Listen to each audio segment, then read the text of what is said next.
Peace, love, divine light, soul society. How you feeling? How you living? It's another beautiful Mars. I'm Nexus. I have Breezy in the studio with me, and then our main man Adam in the background doing this thing with the technology. All right, making sure that we're available on multiple platforms and outlets. So just in case you're wondering, yes, WUTU is home to Marz Magik, that's brought to you by Voices Radio, where valuable opportunities inspire collaborations to elevate soul society. Nevertheless, you can also catch us on Instagram at The Voices Radio. You can find us on Facebook, on Albany Forward, the Southwest Georgian, as well as FreeWeb.network. All right. So thank you so much to all of those outlets for allowing us space to do what it is that we do. All right. And what is that? We hold conversations and discussions that are oftentimes overlooked, under had. And so before we get into it, because we are talking about mental health, we're talking about mental health as it relates to our young people in our community as a whole. We're talking about the resources that are available. We're talking about high school graduates and what's happening post graduation. And we're also going to go ahead and update you on what has happened and is happening around Southwest Georgia. Because if you're tuned in and you're listening right now in the good life city of Albany, elections are taking place and you have until 7 p.m. to get to the polls. All right. So if you have not already made your way to the polls to cast your vote, you do have until 7 p.m. All right. So make sure, if you want to have your voice heard, if you want your voice to count, your vote to be checked off at the ballot, make sure you go ahead and make your way to your local precinct. If you are not sure what that is, because guess what, y'all? These text messages, these spam messages are actually beneficial, because I got one that actually updated me on the change of location for my precinct. If otherwise, I would have been headed to the V.O.I.C.E.S exercise building, across from the hospital. Nevertheless, I was diverted over to Albany High School to cast my vote. All right, so make sure that you're paying attention to things like that. It's not always spam. It's not always what they call them flim flammers, as the old people say. You know what I'm saying? Sometimes it's actually something of importance. All right, so my only thing about our voting system, right? And it's like, well, next is why, because I voted, I can complain, right? Is that our political process is so skewed. Like, I'm actually forced to pick a party if I'm going to vote. I just can't receive the ballots and vote for who I want to vote for without having to say I'm Democrat or I'm Republican or I'm nonpartisan. Like, I have to say I'm something in order for my vote to count.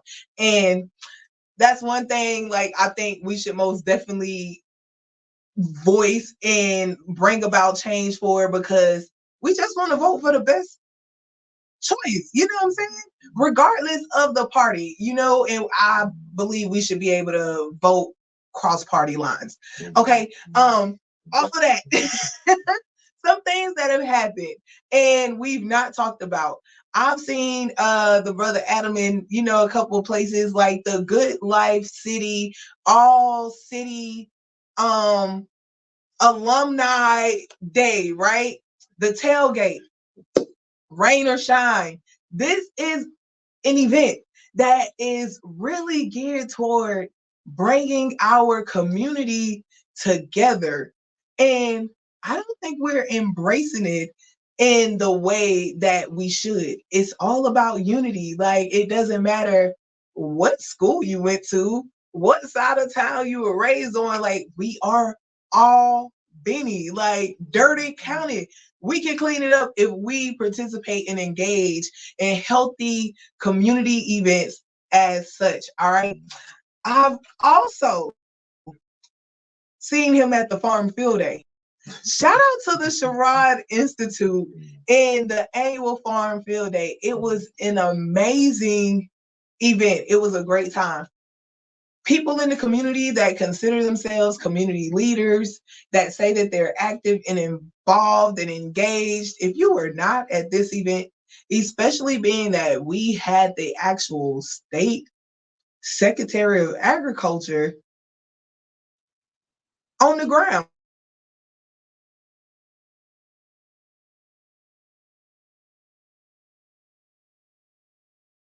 to people that look like me and you who are responsible for our sustainability when it comes to food and our diet and the quality of the food and the accessibility to the quality or better quality food when we talk about produce and talking about mental health. Nutrition and diet is a part of mental health and mental wellness. All right. So I'm not gonna hold you too much longer. I just want y'all to know that it's good stuff happening in and around the Good Life City. You just gotta get out, get active, and get engaged. Like really, because it's out here, and people are always talking about how it's nothing to do here, how ain't nothing going on. Man. It ain't what you want to be going on because for whatever reason it just doesn't appeal to you. You know what I'm saying? But hey, it's out here. Just like this summer splash that's coming up in July. July 27th is for the people. It's free to the public. All you got to do is show up, bring the kids, let them have a little water time, splish splash. You know what I'm saying? Fun in the sun. That's what it's all about. And we got a 5K because guess what? May is also about National Walking Month. Hey, did you know it? Did you know it? Did you know it?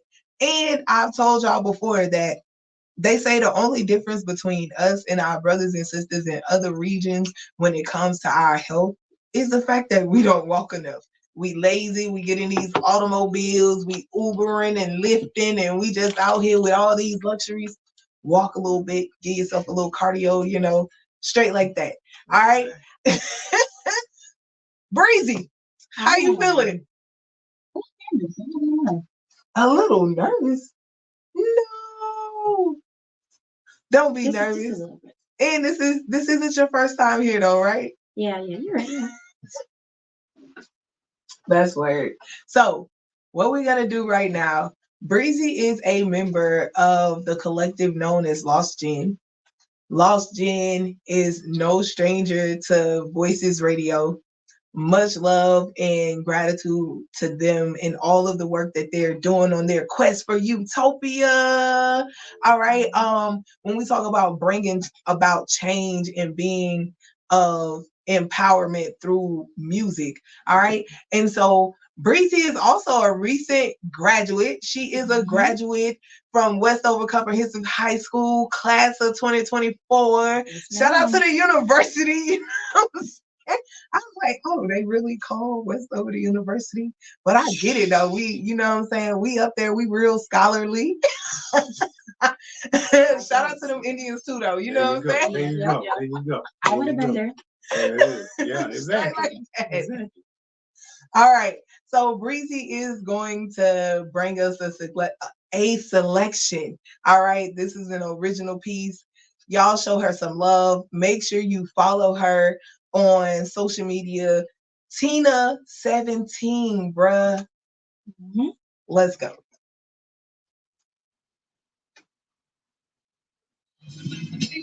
Oh.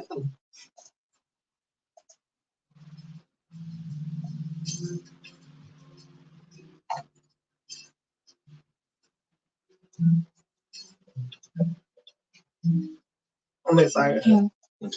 Let's run it back. So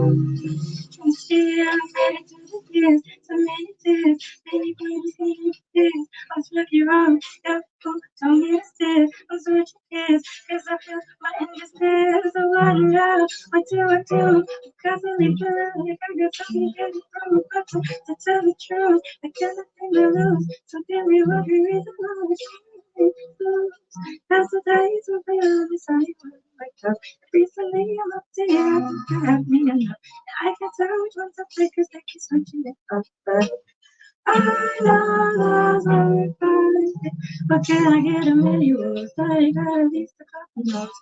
'Cause I know it's hard until the last minute. I can't imagine, 'cause I'm just a kid. I know it's hard to breathe. Too many voices I can't see. I can't think I might see. I'm feeling like I should take a leap. So I dream, I hope that you know I'm afraid to tell and beg and I'm right. I feel like the sacrifice is what I need to fight. I to really carry a Texas. I gotta hustle, can I kind of fences. Speaking out of power, I don't know. Never picked up the phone and three months or so. Yeah, no, I gotta go.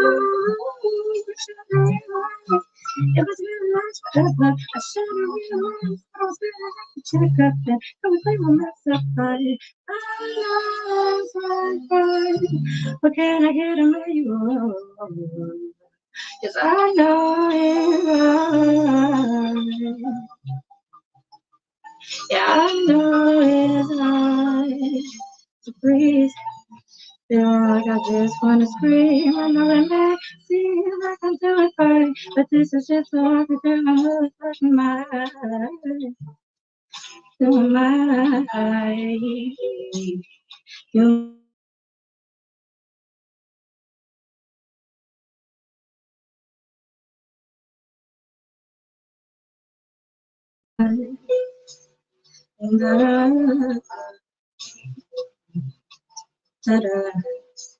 through my mind, my mind, my mind, my mind. Thank Through you. my mind. Crazy. You say that's something you just came up with? That's something I wrote. Actually, a very long. I was very young when I wrote. I was like, I'm 18. I was like 14, 15 when I wrote that. Okay, all That right. was my first real song, but I thought that was fitting for the Yeah, conversation of the day, the song. I wanted to get into it. yeah, because I mean, why not? That's what we need, right? Is to just clear our minds. You feel me? And so when what we got? You got somebody from Westover here. She says, I'm Winfield's Inya Aga from Albany, graduated from Westover class of 81. Oh, Presently, she's in Fayetteville and she's tuning in at the recommendation of Miss Angie That Palmer. is my grandmother. oh, That's grandma. That's awesome. what's up. Shout out to Miss Angie Yes, Palmer. Appreciate that love and appreciate Westover class of 81. right. And Oh, five in the building. where's that name from? Inya Aga. Yeah, that's very close to my last name. It is, right? Yeah. So shout out to that. Let me know where you're from. Leave in the comments if you're from Nigeria or something. But yeah, shout out to that. Awesome. So, Breezy, tell us a little bit more about who you are, where you're from, what you represent, and why mental health is so important to you. Well, I'm Martina. I go by Breezy. Why? I like the name. Actually, there's the actual funny story behind it. My friend, mom, kept him from talking to me in my friend groups, so we all came up with names so we can make sure he was okay. And my name was Breezy to make sure he was okay. And his mom, he just says Breezy in the chat. So, but and that we grew really closely. That he was going through a lot, so I'm glad we could figure out something. But yeah, I'm from here. I did get raised in Auburn. No, sorry, Austin, Texas, when I was younger for a while. That's probably why people say I don't sound like I'm from here. Okay. Um, but I moved back here to help take care of my great grandmother and live with her and live with my brother. Um, I'm really just about being yourself and making sure you're okay. Um, and also being able to express that you're okay because people can feel it, but people don't think they can have a conversation. And I'm really big on conversation. I feel like that's the most important thing in life. You can't get anywhere if you can't communicate. Wow, that's powerful. So we gonna pause right there on the communication. And she just stated like she's 18 now. And at 14, she was making music about expressing yourself and about communicating. So for those of us that think we're grown, that think we have all the answers and we've made it, yet we still have issues with simple things like communicating. But we have 14-year-olds and 18-year-olds expressing the importance of expressing yourself healthily through communication. Like it's actually an art form, that everybody is not skilled at. And it's interesting because I used to do a lot of work with young people, and it was around relationship building, right? And not just when we talk about romantic or intimate relationships, right? But just relationships in general. And we would always do this communication exercise, right? And it's like you got to stop, you got to listen, you got to repeat back, and then and it's like, nobody actually talks like that. And it's like, but we do if you actually take the time to listen to what the other person said, you know, express back to make sure that you understood instead of listening to regurgitate or to rebuttal, right? But actually listening for clarity and understanding. So, yeah, that's what's up, Breezy. She says she's all about just being yourself. So, when did you coming to this whole, because it's one thing to know, right? Like, oh yeah, everybody always tells us just be yourself, just be yourself. But actually going from hearing it to doing it and being comfortable with doing it. Well, I'm not gonna lie, growing up, I was not at all like this. I wasn't confident. I wasn't anywhere near this level. I went to Lake Park, and at the time, right now, actually, we went back. A lot of different kids there now. When I was there, it was about a handful of us. So I was kind of too weird to fit in with the black kids. In their opinion, I was not that. I wasn't wearing skinny pants and stuff, so they wanted me. They didn't want me over there. So I kind of fit in with everybody else. I made a group in third grade called the Weird Club, just for people that didn't fit in, and we all just did what we wanted to do. And so Third grade, Weird Club. Yep, and it built on until fifth grade. I love it. And so, but at the time, being with around those people, it's I was told one time, well, can't look like us, but you can be like us, meaning, and those girls were skinny, long hair, all that good stuff. Me personally, I got 4C. It's not gonna flow like that. But um it did affect my mental health and my weight. I was told that I looked like a little boy, and I really carried that through my entire childhood. I've always hated how I look. I always felt that. And with my weight, I was severely underweight my entire life. I ended up going to the hospital. I think it's about to be 2 years. I went to a eating disorder hospital for 2.5 months. Um, Crazy experience. We can get into all types of things that happened in there. But I ended up going, and I got up from like 99 pounds to 130 by the time I left, because I had to go to school, summer school and everything. And then through trial and tribulation, through finding out my own thing, I am now got weighed at the hospital. I am now 155 pounds, which I am very happy about. I never thought I could get here, and I also thought I wouldn't be comfortable here. Yeah. And seeing old pictures is kind of like, I'm okay with it, but it's kind of like, do I miss it? Do I not? But I'm getting more comfortable every day. Congratulations. Thank you. Yeah, like for sure. And it's interesting because a lot of times things like eating disorders, right? Whether we're talking about anorexia, bulimia, whether we're talking about obesity, right? All of these are effects of mental health, right? That oftentimes don't go noticed. And it's because there's something psychologically, right, that is happening, and it's creating us to resort to these types of outlets to cope, right? Because these are what are considered coping mechanisms. And it's interesting because when I was looking up the definition, all right, so according to World Health Organization, mental health is a state of mental well-being that enables people to cope with the stresses of life, realize their abilities, learn well and work well, and contribute to their community, right?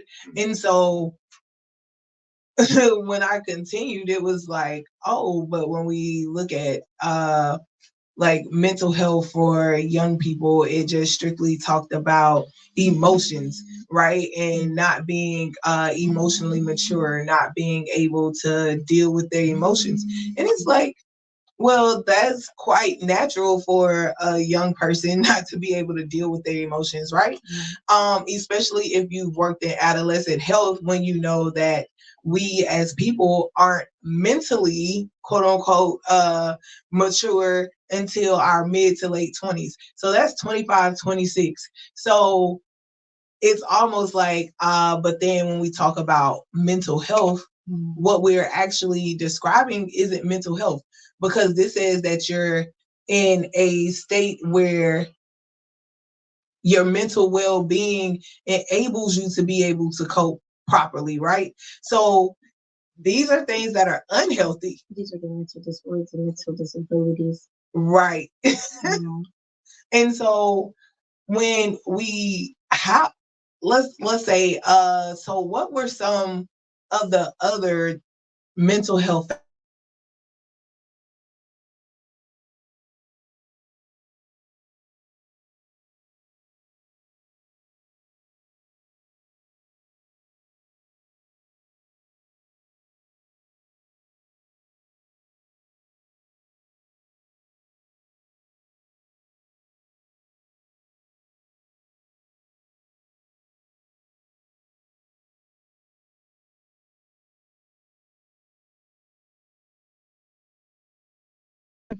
of that They respected pronouns. We had a mix of everybody.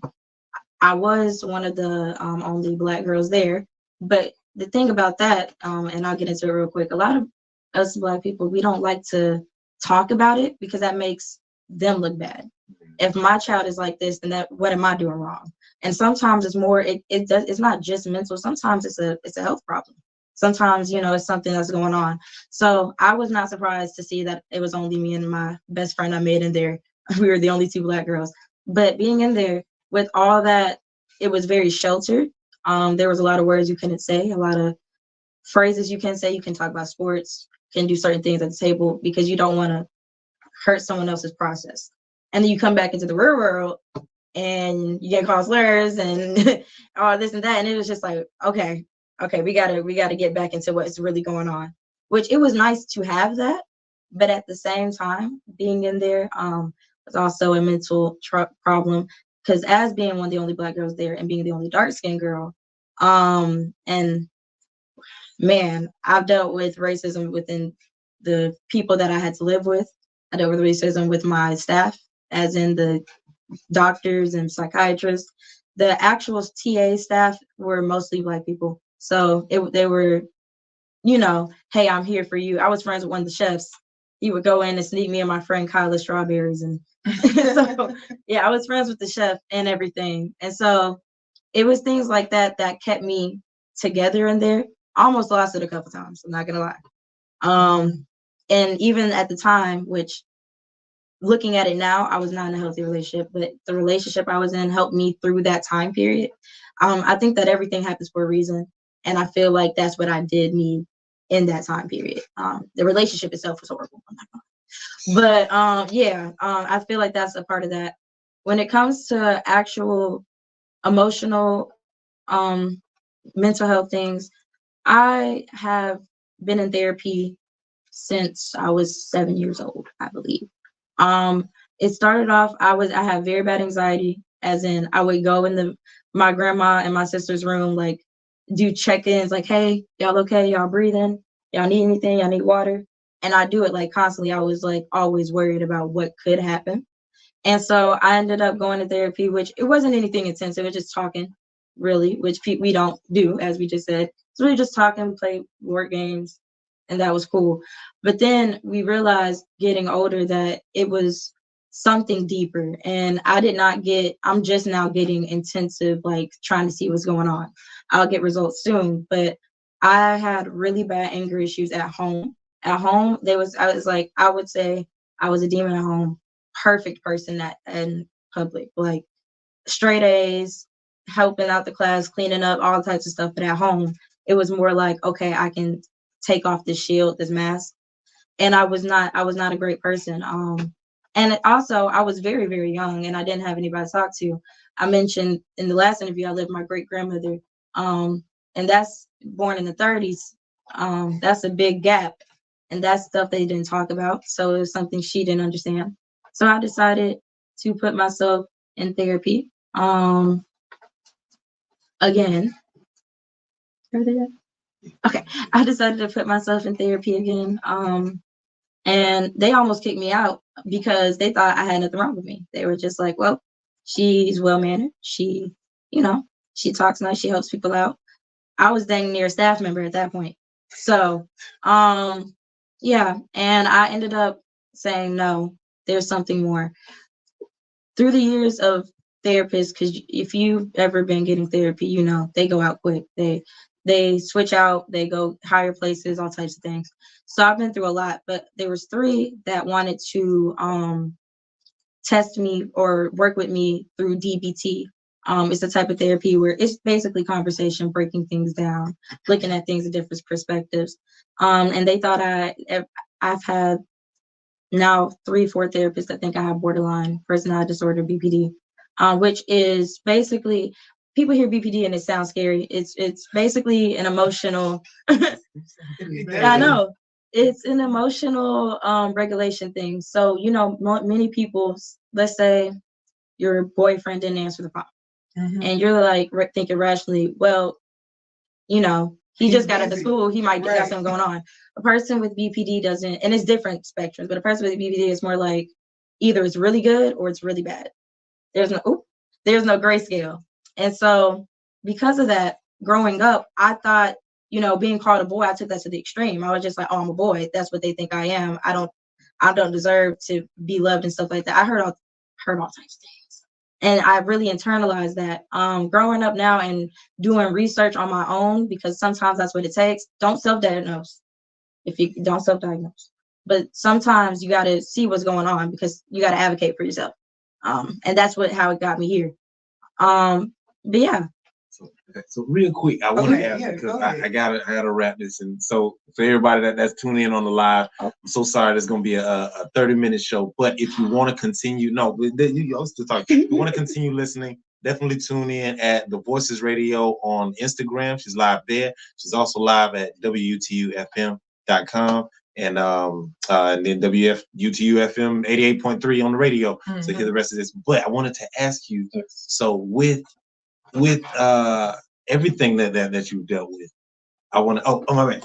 I want to ask, how much do you think social media has played a part in I guess your mental health or the deterioration of it, and how do you, I guess, adjust in your life with social media? With social media, starting off, every girl, you know, the Instagram baddie pose with your legs stick. Yeah, I tried that because I thought that's what you know you had to do. I thought that's how you got popular. I thought that's how people liked you.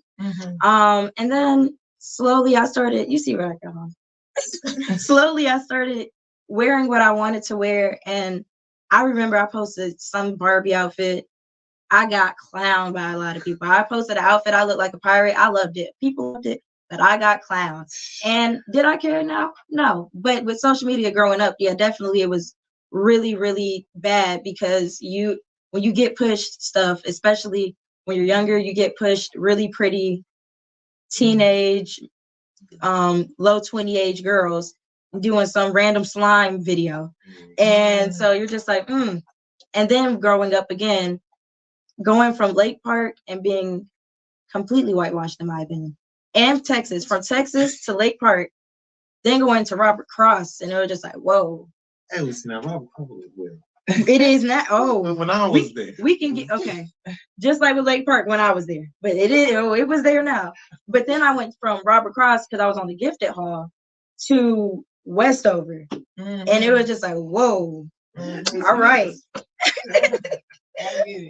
And so, yeah, with that, I feel like with social media, and I want to get into the fact that the self-diagnosing, TikTok is very much, these are 5 signs that you have bipolar disorder. And then it's the 5 most basic signs you see on Google when you search bipolar disorder. And now you got all these girls coming saying up, oh, I'm bipolar because I cussed my man out today, haha. And it's like, no, but I know people that literally, we take medication and we're not being taken serious when we say, hey, I have this going on, because somebody over here said it because they got depression because they got normalized exactly in the wrong way. And I don't appreciate that. That's something I've talked about too, because it also makes people feel like, well, who's gonna believe me? Everybody says it. Even the word narcissist gets thrown around so much, gaslighting so much. But then when people actually go through that in their house, and it's just like, oh, me too.